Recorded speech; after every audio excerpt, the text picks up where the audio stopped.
महादेव। जय शिव शंकर। ओम नमः शिवाय। तो प्यारे भक्तजनों, आप सबको श्रावण मास के आज चतुर्थ पंचमी तिथि पे कृष्ण पक्ष के शुभ और ढेर सारी शुभकामनाएं हम सबको देते हैं भक्तों को। और अपने भोले बाबा से हम ये प्रार्थना करेंगे कि हमारे भोले बाबा सभी भक्तों की जो उचित श्रेष्ठ मनोकामना हो पूर्ण करें। हमने भक्तों उचित ऐसे कहा कि भगवान अनुचित मनोकामना को ही पूर्ण करते नहीं, क्योंकि वो सतोगुणी निर्गुण सत्यवादी है।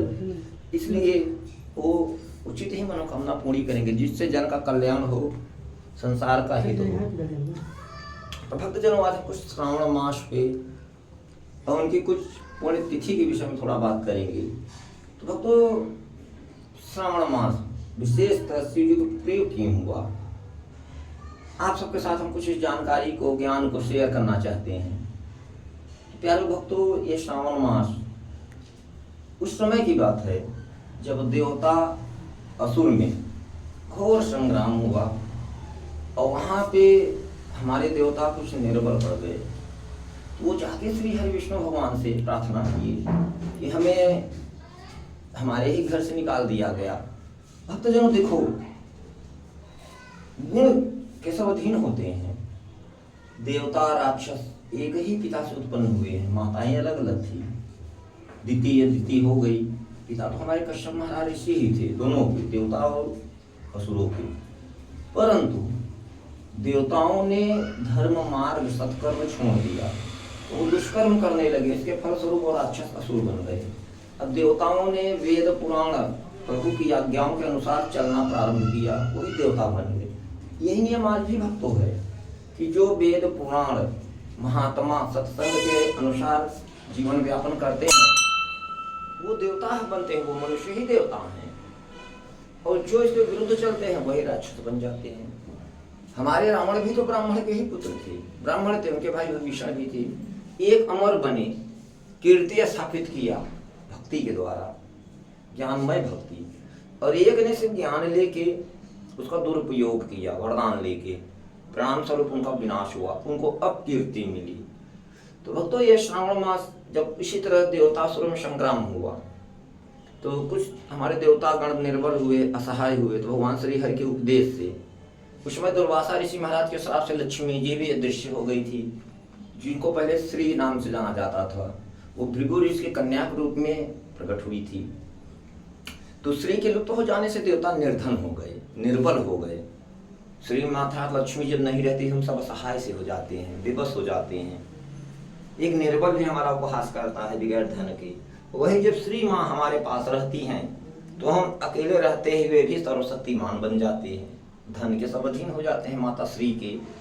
तो इस प्रकार जब देवता श्रीहीन हो गए सब भृगु ऋषि जी के श्राप से, तो भगवान ने सोचा, श्री हरि ने, कि मैं भी अकेला हो गया। श्री हमारे वक्षस्थल पे विराजमान थी, भृगु ऋषि के श्राप से वो चली गई।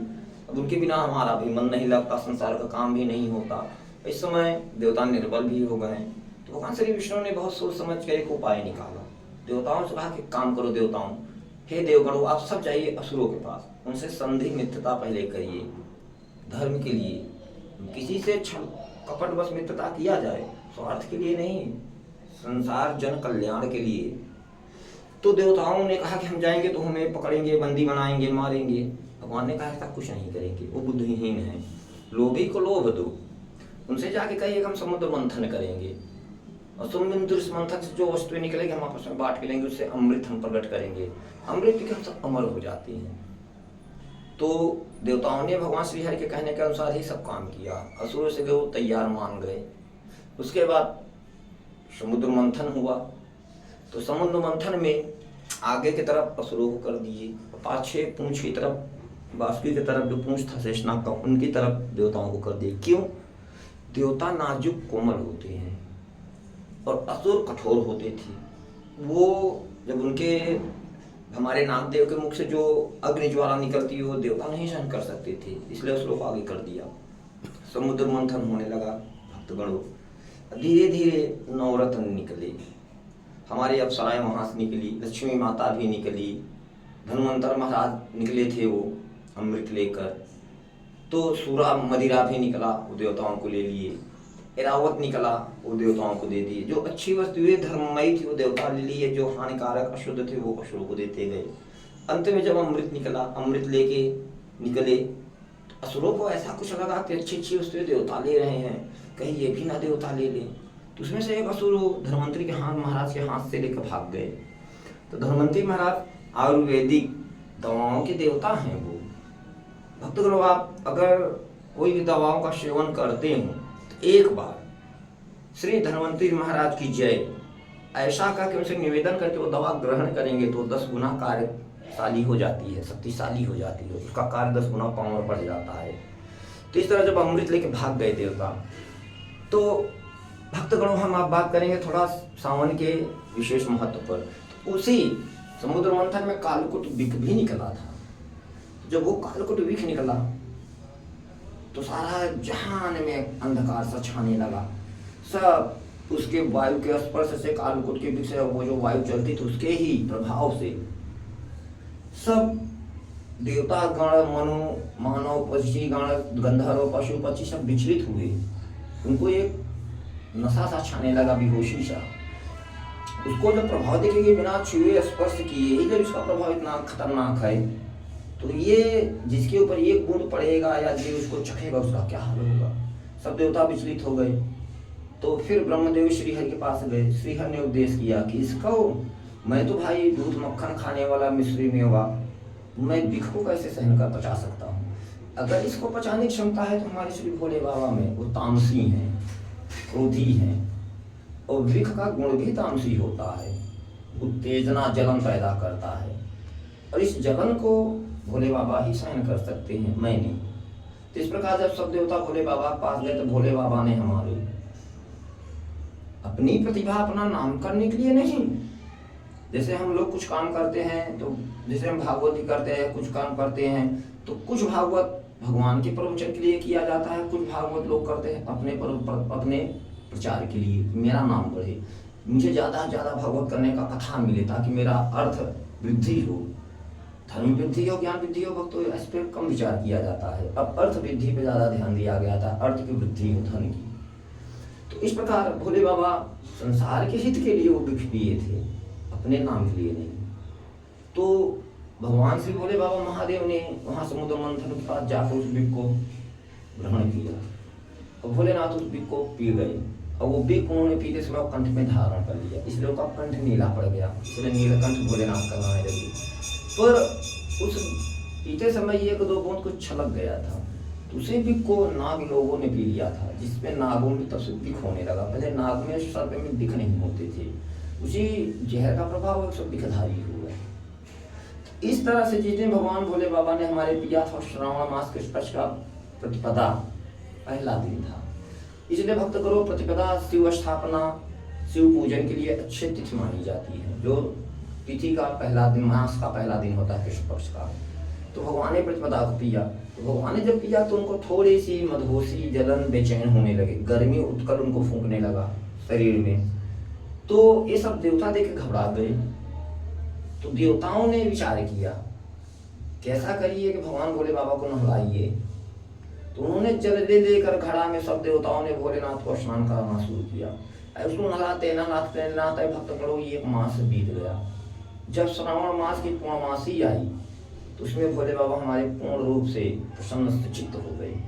तो भोलेनाथ को विख के प्रभाव से सुरक्षित मुक्त, हालांकि भगवान भोले बाबा को कोई असर था नहीं, पर हमारे आपके कल्याण हित के लिए लीला किया था, ताकि इस लीला को देख कर सुनकर हम सब वही कर्म सीख सके जो देवताओं ने किया था। तो हम उस समय से सब देवताओं ने प्रसन्न होकर यह निश्चय किया कि अब के बाद से जो भोले बाबा को हम सब प्रत्येक आषाढ़ मास की पूर्णमासी के बाद से, आषाढ़ मास के पूर्णमासी को संकल्प हम करेंगे कि हम 1 मास भोलेनाथ का अभिषेक करेंगे, और ये अभिषेक हम जाके इसकी पूर्णाहुति श्रावण मास के पूर्णमासी को करेंगे। तो इस प्रकार से श्रावण मास 1 मास पूरे सब देवताओं ने निर्धारित करके भोले बाबा को स्नान कराने का निर्णय लिया। तो तब से भक्तजनों श्रावण मास का महत्व बहुत बढ़ गया, क्योंकि कोई महान व्यक्ति हो, महान देवता हो, कोई भी जब महान कार्य करता है तो उसकी महानता पे वो दिन तिथि माह प्रसिद्ध हो जाती है। इस प्रकार भक्तों ये श्रावण मास हमारा श्रेष्ठ मास हुआ हमारे भोले बाबा के लिए, जैसे हमारे श्री कृष्ण के लिए कार्तिक मास श्रेष्ठ है।